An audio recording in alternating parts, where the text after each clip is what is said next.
Boa noite, é sempre um prazer estar aqui convosco, estar com aqueles que se interessam pela Palavra de Deus, por aqueles que têm interesse em aprender algo dela, estão receptivos a escutar aquilo que Deus quer revelar ao homem.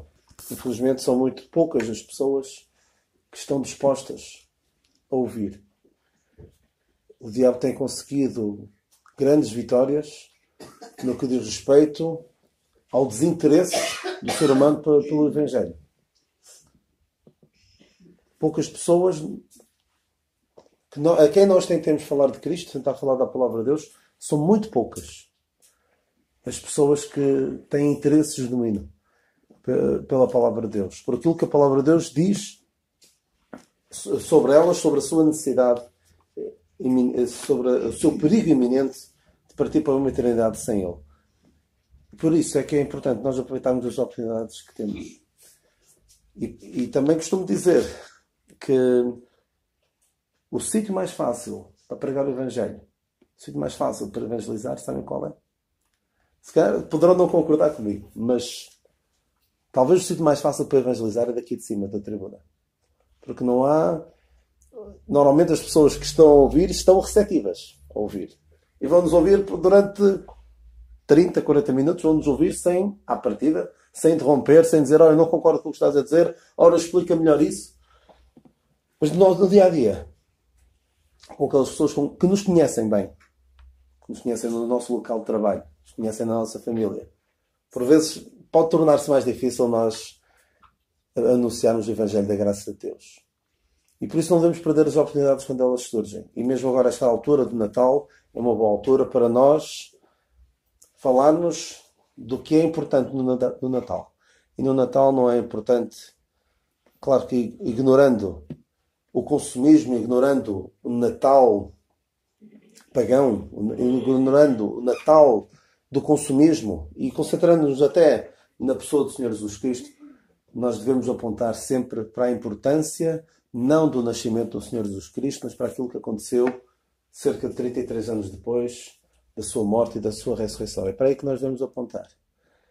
Não para o menino, num berço de palhas, pequenino e frágil, mas pensar naquilo que deu a sua vida por nós. Deu a sua vida para nos remir de toda a iniquidade.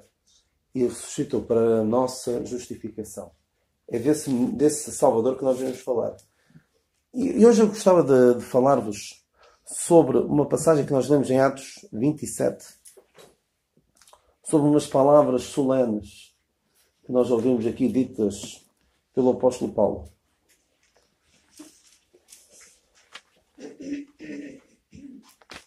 Em Atos 27, não vamos estar a ler a passagem toda. Este é um capítulo bastante interessante na Palavra de Deus. O escritor, creio eu que foi Lucas, escrevia o seu relato de uma forma muito minuciosa. Ele próprio começa por dizer, no início deste livro de Atos, ou até no de Lucas.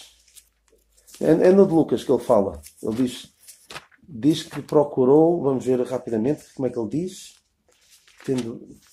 tendo pois muitos empreendido pôr em ordem a narração dos factos, entre nós se cumpriram, segundo nos transmitiram os mesmos que os presenciaram desde o princípio e foram ministros da palavra, pareceu-me também a mim conveniente descrevê-los a ti, ó excelente Teófilo, por sua ordem, havendo já informado minuciosamente de tudo desde o princípio, para que conheças a certeza das coisas de que já estás informado. Isto no início de Lucas, e depois em Atos nós vemos como ele é minucioso, detalhado. E neste capítulo de Atos 27 nós vemos Lucas a citar várias localidades, fazer referências geográficas, nomeadamente o perigo de certas zonas, perigo para a navegação em certas zonas, os ventos, até aquele pé de vento que depois fala ali no versículo 14, muito minucioso. Não era necessário entrar em tanto detalhe, mas Lucas vai ao detalhe. E claro, quanto mais nós entramos em detalhes numa história, mais possibilidade temos de nos enganarmos e depois ser apontado o erro no nosso relato. Mas já o que se desse ao trabalho de verificar de uma forma minuciosa todas estas locais, todas estas referências geográficas de Lucas, no capítulo 27, e ele não falhou. Não falhou porque foi inspirado pelo Espírito Santo para escrever estas coisas. E esteve lá, creio eu que estava lá. Ele fala na primeira pessoa, portanto estaria lá. É bastante interessante. Não é que nós precisamos de confirmação da arqueologia ou da história para dizer realmente a palavra de Deus é verdadeira, mas é sempre, conforta-nos. Conforta-nos ver quando aqueles que escarnecem da palavra de Deus, dizem mal da palavra de Deus, são sistematicamente postos no seu lugar por descobertas arqueológicas, descobertas científicas, que não vêm pôr em causa o que a palavra de Deus diz, ao contrário do que alguns possam julgar. Quanto mais se descobre, mais se vê que a Bíblia tem razão e não o contrário. Então, aqui no capítulo de Atos 27, nós vemos a viagem de Paulo quando foi mandado para a Itália. Ele foi preso em Jerusalém e depois foi enviado para a Itália. Mas no capítulo 27 não chega à Itália, chega a Malta. E vamos só ver aqui alguns versículos deste capítulo 27.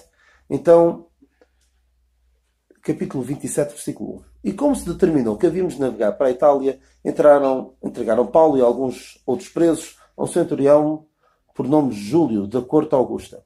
E embarcando nós em um navio adramitino, partimos navegando pelos lugares da costa da Ásia, estando connosco Aristarco, Macedónia de Salónica.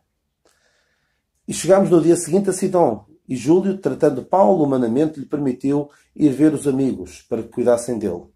E partindo dali fomos navegando abaixo de Chipre, porque os ventos eram contrários. E tendo atravessado o mar ao longo da Cilícia e de Panfila, chegámos a Mirra, na Lícia. E achando ali o centurião, um navio de Alexandria, que navegava para a Itália, nos fez embarcar nele. E como por muitos dias navegássemos vagarosamente, havendo chegado apenas da fronte de Cnido, não nos permitindo o vento ir mais adiante, navegámos abaixo de Creta, debaixo de Salmone, e costeando dificilmente chegámos a um lugar chamado Bons Portos, perto do qual estava a cidade de Lazeia.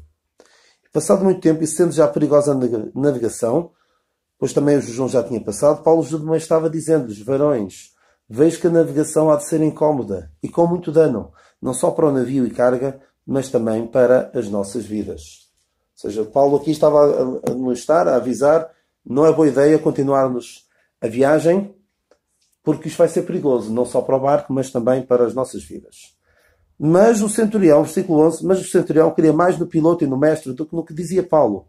E como aquele porto não era cómodo para invernar, os mais deles foram de parecer que se partisse dali para ver se podiam chegar a Fénix, que é o porto de Creta que olha para a banda do vento da África e do couro, e invernar ali. E soprando o sul brandamente, lhes pareceu terem já o que desejavam, e fazendo-se de vela, foram de muito perto costeando Creta. Mas não muito depois deu nela um pé de vento chamado Euroaquilão, e sendo o navio arrebatado, e não podendo navegar contra o vento, dando de mão a tudo, nos deixámos ir à toa. E correndo abaixo de uma pequena ilha chamada Clauda, apenas pudemos ganhar o batel. E todos, elevado para cima, usaram de todos os meios, cingindo o navio, e temendo virem dar à costa na Sirte, amainando as velas, assim foram à toa. E andando nós agitados por uma veemente tempestade, no dia seguinte aliviaram o navio. E ao terceiro dia nós mesmos, com as nossas próprias mãos, lançámos ao mar a armação do navio. E não aparecendo havia já muitos dias, nem sol nem estrelas, e caindo sobre nós uma não pequena tempestade, fugiu-nos toda a esperança de nos salvarmos. E havendo já muito que não se comia, então Paulo, pondo-se em pé no meio deles, disse: fora na verdade razoável ao varões ter-me ouvido a mim e não partir de Creta, e assim evitariam este incómodo e esta perdição. Mas agora vos admoesto a que tenhais bom ânimo, porque não se perderá a vida de nenhum de vós, mas somente o navio. Porque esta mesma noite o anjo de Deus, de quem eu sou e a quem sirvo, esteve comigo, dizendo: Paulo, não temas, importa que sejas apresentado a César. E eis que Deus te deu todos quantos navegam contigo. Portanto, ó varões, tendo bom ânimo, porque eu creio em Deus, que há de acontecer assim como a mim me foi dito. É contudo necessário irmos dar numa ilha. Depois a passagem continua e, de facto, as coisas acontecem como ele disse, que nós podemos ver aqui no versículo 44. E os demais, uns em tábuas e outros em coisas do navio, e assim aconteceu que todos chegaram à terra a salvo. Não temos tempo para estar agora a ler tudo. Podemos fazer depois algumas referências a esta passagem. Então, nós vemos aqui o início da viagem de Paulo no navio até Roma, mas a viagem foi interrompida por um pé de vento, por uma tempestade, uma grande tempestade que cometeu aquele barco e levou-o até a naufragar. Mas reparem aqui, e quero fazer algumas considerações, em particular sobre uma afirmação bastante solene do apóstolo Paulo, mas quero primeiro analisar um pouco o que se passou antes. Como eu ainda há bocadinho parei aqui a seguir ao versículo 9, entre o versículo 9 e o versículo 10, Paulo percebeu, porque Paulo já tinha feito várias viagens, já conhecia bastante dos perigos daqueles mares, já conhecia bastante bem, e ele diz, no versículo 10, varões, vejo que a navegação há de ser incómoda e com muito dano, não só para o navio e carga, mas também para as nossas vidas. O apóstolo Paulo avisava, atenção, não é boa ideia, deem-me ouvidos a mim, eu conheço isto bem, ouçam-me, não vai ser bom seguirem o caminho que está proposto. Mas infelizmente Paulo ainda hoje fala. Não Paulo, mas Deus, através do apóstolo Paulo, anuncia o Evangelho da graça de Deus. De que todo homem precisa de se reconciliar com Deus. O pecado faz separação entre o homem e Deus e, portanto, o homem precisa desta palavra da reconciliação que Deus deu ao apóstolo Paulo e que nós pregamos hoje. Mas, infelizmente, tal como naquele dia, durante aquela viagem, muita gente não quer dar ouvidos. Porquê?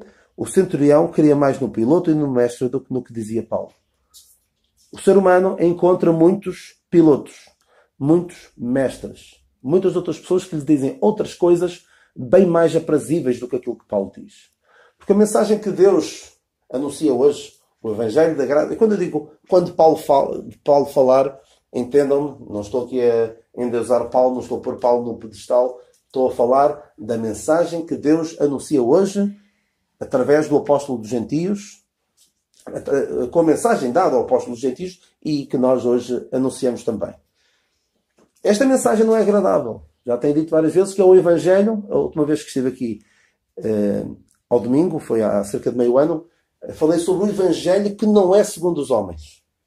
Uma mensagem que não é de facto agradável ao homem. É uma mensagem que não vai ao encontro da expectativa do homem. É uma mensagem que fere o orgulho do homem. Eu não sei se na altura vos disse, mas creio que sim, que o Evangelho da Graça de Deus é um atentado à dignidade humana. E creio que expliquei, se não disse na altura, explico. O Evangelho da Graça de Deus apresenta o homem como moralmente falhado. Falido moralmente.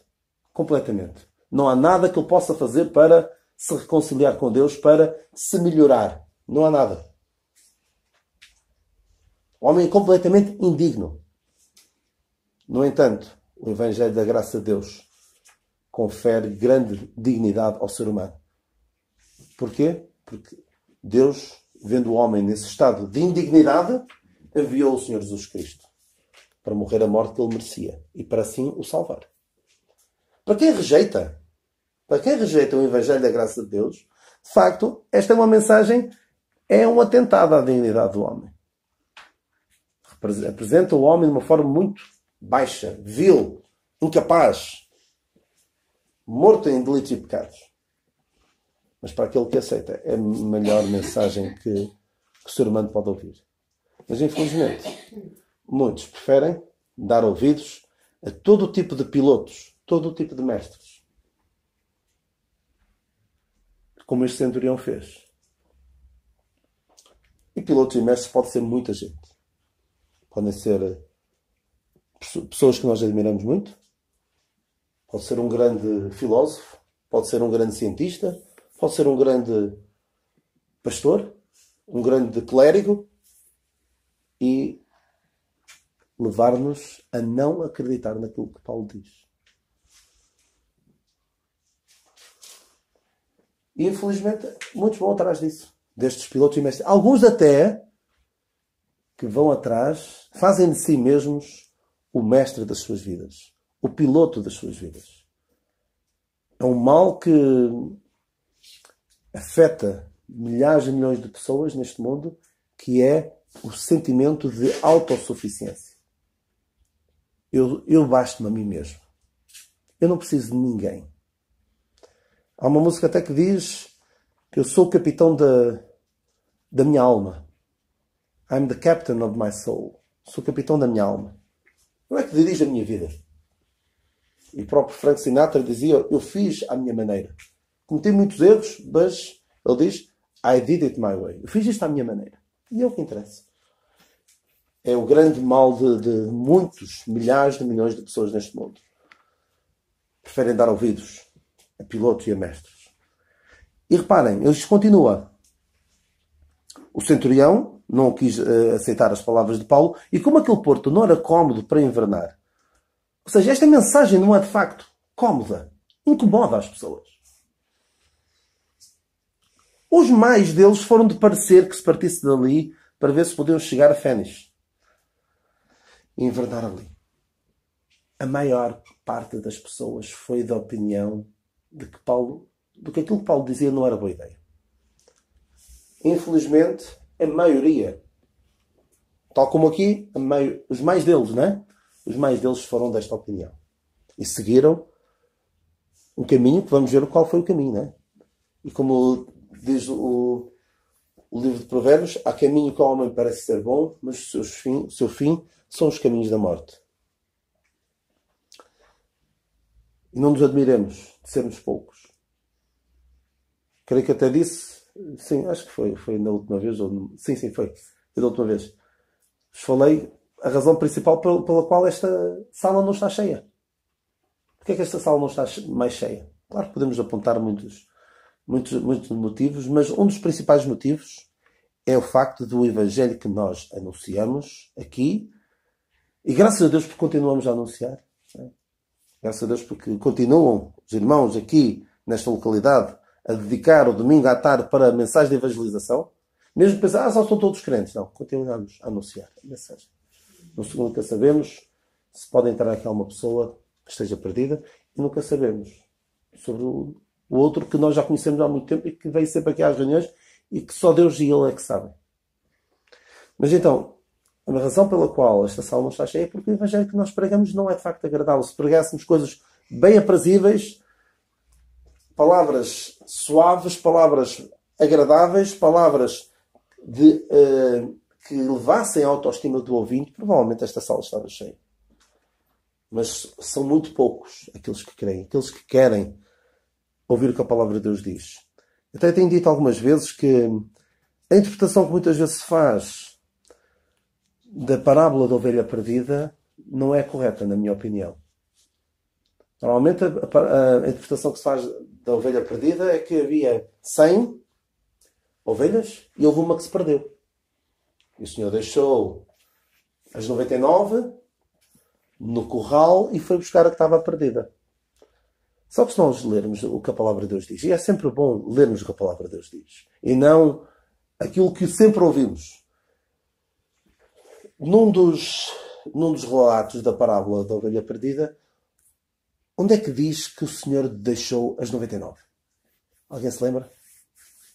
Deixou-as no deserto. Foi no deserto. E o Senhor conta, não deixou no curral, como diz um cântico que nós até gostamos de cantar, não é? 99 ovelhas, seguras no curral. Mas uma se perdeu. Agora não me lembro do resto da letra, mas uma perdeu-se e o Senhor foi buscá-la. Não é isso que diz a passagem.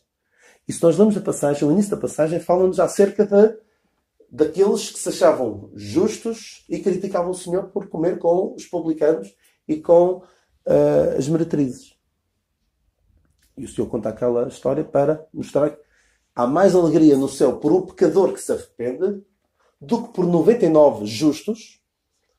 E eu aqui creio que não estou a forçar o texto para dizer que são justos, entre aspas. Pessoas que se acham justas aos seus próprios olhos que não necessitam de arrependimento. E nós, na nossa experiência, vemos que encontrar em 100 pessoas uma que se sinta pecadora e que compreenda que precisa da salvação que Deus oferece, já seria muito bom. Porque, infelizmente, nem isso encontramos. São muitos os que não querem nada com Deus. Os mais deles são de um parecer contrário àquilo que Deus diz. Àquilo que Paulo naquele momento disse. E então, nós vemos que seguiram viagem. Seguiram viagem, no versículo 13, e parece que vai tudo muito bem.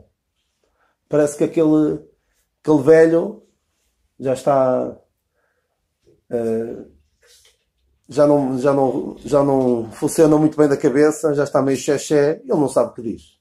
Nós fazemos bem em confiar nas pessoas, no piloto, no mestre, no centurião, do confiar naquele homem, naquele preso. Soprando-se brandamente, lhes pareceu terem já o que desejavam. E fazendo-se de vela, foram de muito perto, costeando Creta. E durante algum tempo, parece que aqueles avisos que a palavra de Deus faz sobre o perigo iminente de partir para a eternidade sem Cristo, são avisos que não vale a pena estarmos a prestar muita atenção. Mas, não muito depois, versículo 14, não muito depois, chega o dia. Chega o dia em que as pessoas percebem que era boa ideia ter dado ouvidos a Paulo. Era boa ideia ter dado ouvidos a Paulo. Eles perceberam aqui no versículo 14. E vemos como... Nós lemos, isto demora-nos 1 minuto a ler estes versículos, do versículo 14 até ao versículo 20. Demoramos pouco mais de 1 minuto a ler estes versículos, mas para aquelas pessoas que iam naquele barco pareceram meses. Foram alguns dias. Foram alguns dias, mas não foi nada fácil. Foi tal a tempestade, tal a agitação naquele barco, que eles, versículo 20, fugiu-nos toda a esperança de nos salvarmos. Toda a esperança de nos salvar. E sabem, quando o ser humano chega a este estado, é aí que o Evangelho da Graça de Deus pode ter algum efeito.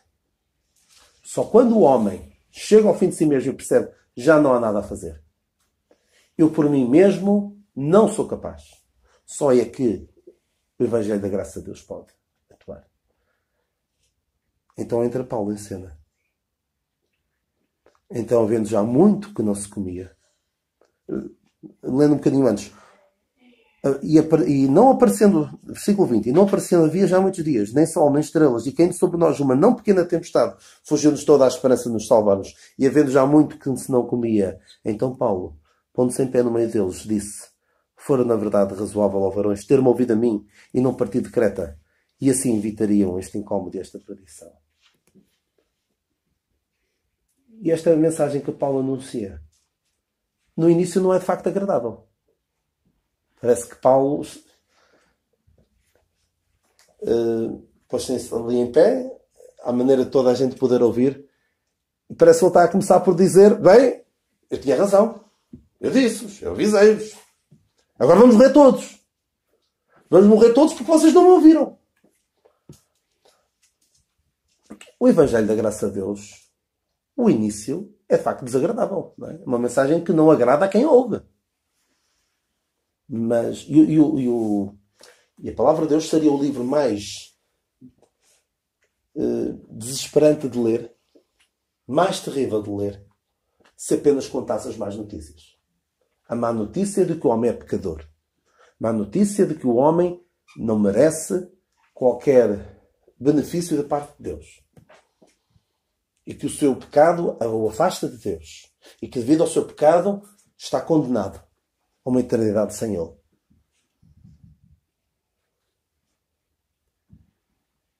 Mas graças a Deus, o Evangelho é de facto um Evangelho. É uma boa notícia.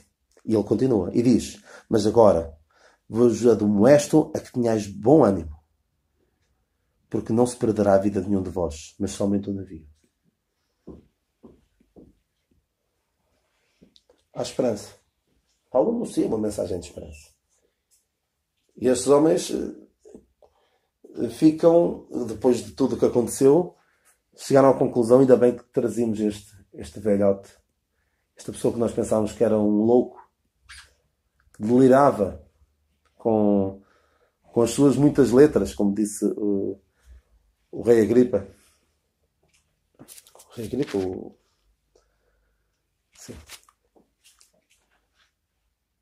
Eles ficaram certamente felizes porque, quando ele disse: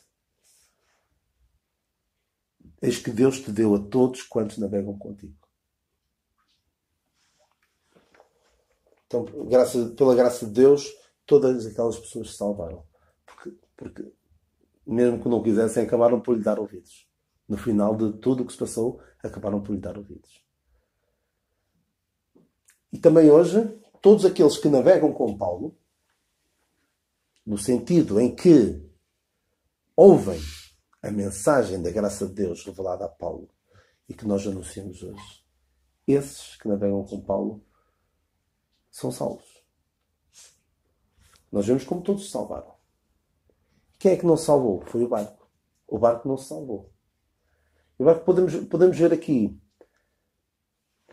aqueles que navegavam com Paulo como aqueles que ouvem a mensagem da graça de Deus, que aceitam a mensagem da graça de Deus, e aqueles outros que não querem saber, que não preferem ser eles próprios a comandar a sua vida, a dar ouvidos a outros. Esses vão com o navio, afundam-se com o navio. Muito importante nós darmos ouvidos àquilo que Paulo diz, senão vai haver incómodo, vai haver perdição. E eu queria dizer-vos ainda mais uma coisa sobre estas palavras solenes do apóstolo Paulo. Fora, na verdade, no versículo 21, fora, na verdade, razoável, ó varões, ter-me ouvido a mim e não partir de Creta, e assim evitariam este incómodo e esta perdição. Paulo ainda hoje, através de nós, quando anunciamos a palavra de Deus, o Evangelho da graça de Deus, ele continua a dizer: é razoável ouvir este Evangelho da graça de Deus. Ele diz noutra passagem que esta é uma palavra fiel e digna de toda a aceitação. É razoável. Razoável não no sentido de ser mais ou menos bom, mas no sentido de ser racional. Quando a pessoa raciocina um pouco e deixa de parte a sua sabedoria humana, o seu eu, o seu ego, e raciocina um pouco, percebe que aquilo que a palavra de Deus diz sobre o seu estado de pecador é verdade. É razoável dar ouvidos. Mas aqueles que insistem em não aceitar, insistem em dar ouvidos a todos os outros, menos ao que a palavra de Deus diz, vão perder. Então ele continua a dizer: é razoável ouvir-me a mim, evitar este incómodo, esta perdição. Porque é evitável. O incómodo de passar uma vida inteira sem esta certeza, sem a certeza de pecados perdoados, sem a compreensão de que somos pecadores e que precisamos nos reconciliar com Deus e aceitar esta mensagem de salvação, é uma vida que traz incómodo. Pode até ser uma vida que, quem vê, parece ser uma vida regalada, cheia de tudo o que é bom, mas é uma vida de incómodo espiritual. E no fim, o que é que traz? Perdição. E eu creio que muitas pessoas hoje que não aceitaram esta mensagem da salvação e que já partiram, poderão, por toda a eternidade, não exatamente estas palavras, mas poderiam ouvir estas palavras. For na verdade razoável, ó varões, ter-me ouvido a mim, e assim evitariam este incómodo e esta perdição. Alguém dizia que um escritor da Idade Média, o Dante, escreveu uma obra, um clássico, que é a Divina Comédia. Ele dizia que nas portas do inferno, claro que isto é num sentido figurado, mas o inferno não é figurado, existe, mas da maneira como ele o descreve é tenebrosa, mas certamente fica muito aquém. Por exemplo, a expressão um cenário dantesco vem daí, de Dante, que escreveu esta Divina Comédia, onde falava do céu, do purgatório e do inferno. O purgatório não existe, mas o céu e o inferno, ele retrata-os, mas fica muito aquém. Ele dizia que nas portas do inferno está escrito: a vós todos que aqui entrais, abandonai toda a esperança. A vós todos que aqui entrais, abandonai toda a esperança. Eu poderia dizer que é verdade que quem vai para o inferno não há esperança para eles. Nenhuma. Mas poderiam estar estas palavras: fora na verdade razoável ter-me ouvido a mim, e assim evitariam esta perdição. Porque é evitável. É possível evitar a perdição eterna. Porque Deus fez tudo para que todo o ser humano se pudesse reconciliar com Ele. Mas o homem, no seu orgulho, na sua autossuficiência, na sua confiança em tudo quanto é piloto e mestre, acaba por sofrer incómodo e perdição. Eu espero que não seja a experiência de nenhum de vocês aqui, de poder um dia ter estas palavras a ecoar nas vossas mentes, enquanto passam uma eternidade longe de Deus. Num lugar que, por muito que nós possamos imaginar, é muito pior. Tal como o céu, por muito bom que nós possamos imaginar, é muito melhor. Porque é possível evitar. E Deus fez tudo. Não precisamos de fazer nada. E é interessante que Deus pôs todos em pé de igualdade. Não é necessário ser muito inteligente para aceitar a mensagem da salvação. É fácil. Qualquer um pode compreender isso. A não ser que seja...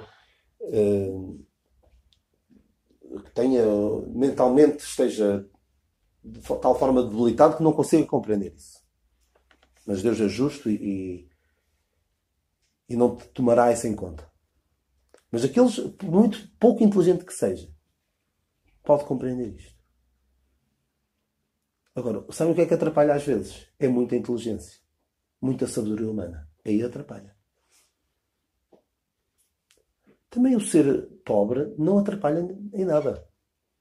É preciso ter algum dinheiro para perceber que se precisa de reconciliar com Deus. Não é preciso.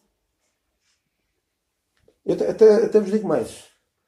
Não creio, se alguém conhecer algum caso que me diga, não conheço ninguém na Bíblia que se tenha perdido por ser pobre. Mas há pessoas que se perderam por serem ricos. E vem logo à mente alguém, não vem? Como a ser rico. Que se perdeu por ser rico. Não foi por ser rico. Ora, és rico, portanto vais para o inferno. Não. Causa... O seu coração estava nas suas riquezas e por isso se perdeu. Também o ter saúde ou não ter saúde não afeta em nada. Portanto, Deus pôs todos em pé de igualdade. Porque é evitável. E Deus quer que todos os homens se salvem. E por isso tornou o plano da salvação tão fácil, tão acessível, tão razoável. Razoável no sentido de racional. Que qualquer um está apto. Está à altura de qualquer um compreender esta mensagem. Só um último pensamento para aqueles que já aceitaram. esta mensagem da graça de Deus. Aceitaram a razoabilidade, a lógica e a importância desta mensagem. Alguns que, aceitando esta mensagem, não dão muita importância, não dão devida importância àquilo que Paulo diz. E nas suas vidas, na maneira como se conduzem neste mundo, e na sua teologia, na sua doutrina, preferem dar ouvidos a outros. Preferem dar ouvidos ao que Pedro disse, ao que João disse, ao que o Senhor Jesus Cristo disse, aqui na Terra, e gostam muito de... o que o Senhor Jesus Cristo disse é que é importante. As palavras do Senhor Jesus Cristo. Claro que é importante. É preciso perceber a quem é que Ele lhes disse. Com que intenção é que lhes disse. E quem é que disse estas palavras que Paulo escreveu? Também foi o Senhor Jesus Cristo que o inspirou para as dizer. Até algumas pessoas que dizem: Paulo fez tanto mal e ele provavelmente até já nem estava muito bem psicologicamente quando escreveu aquelas cartas. Ele estava sempre a falar na primeira pessoa, era uma pessoa egocêntrica. Olha, prefiro nem dar ouvidos ao que ele diz. Prefiro ouvir o que o Senhor Jesus Cristo disse. Tem palavras tão mais bonitas, mais agradáveis. Eu prefiro ouvir o que o Senhor Jesus Cristo disse. E depois, quem não dá ouvidos ao que Paulo diz, porque creem mais no que dizem outros pilotos, outros mestres, alguns pastores, outros líderes religiosos, vão acabar por sofrer dano nas suas vidas. E pode até parecer inicialmente que a coisa até corre bem, como estes homens aconteceu. Parecia que já tinham aquilo que desejavam. Mas quando vem a adversidade, quando vem o problema, percebem o quão loucos foram por não dar ouvidos ao que Paulo diz. Alguns, por exemplo, que eu falei ligeiramente sobre isso da última vez que aqui estive, creem que Deus vai atuar na nossa vida da maneira como atuava outrora. Deus vai curar, Deus vai fazer isto, Deus vai fazer aquilo.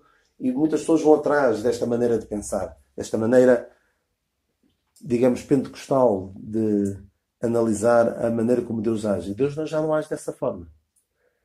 E depois até parece que as coisas correm bem.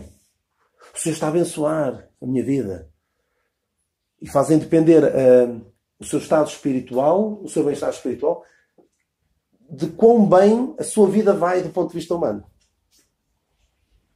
Mas toda esta teologia vai por água abaixo quando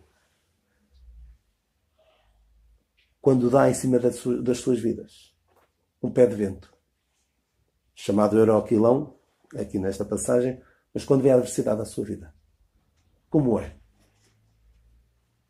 Pessoas que depositam toda a sua fé em frases feitas, algumas delas bíblicas, mas descontextualizadas, não aplicáveis a nós. O Senhor vai curar, o Senhor vai abençoar, o Senhor vai cuidar, o Senhor vai fazer desta e daquela maneira. E quando isso não acontece, toda a sua vida, do ponto de vista espiritual, vai por água abaixo. E vão andar, sabem como? No final do versículo 17, andam à toa. Não sabem o que andam a fazer. Porque não estão arraigados e sobreedificados. Andam ao sabor daquilo que lhes vão dizendo. Daquilo que os seus líderes vão dizendo. E há incómodo. Há perdição. E a esses Paulo também diz: era razoável terem-me ouvido a mim. Ainda hoje ele continua a dizer isso. Atentemos para estas palavras solenes. Aqueles que não são do Senhor ainda precisam de dar ouvidos a esta palavra solene, que é uma palavra fiel e digna de toda a citação.